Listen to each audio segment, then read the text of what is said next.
Nyilván az egyéni hozzátett érték az, amitől egy adott évben egy adott vizsgaközpont a legelőkelőbb helyre kerülhet, és hogy föllebeljük a fájtlat, és nagy örömmel átadhassam a legtöbb regisztrációt, legtöbb új hallgatót regisztrált vizsgaközpontnak a éves vándordíjat. Megregel a kezem, hogy nehogy véletlen rossz irányba nyomja.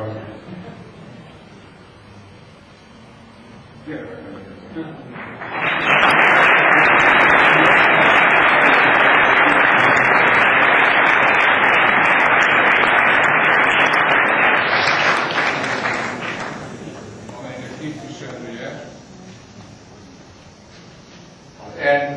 a sikernek megfelelő komódos léptekkel közelíteni.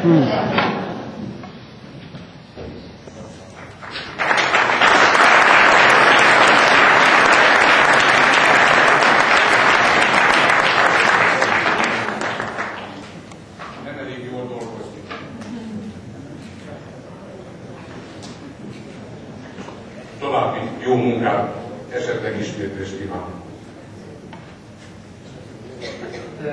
Köszönöm szépen, és gratulálok én is a vizsgaközpontnak, úgyhogy hajrá jövő évben akár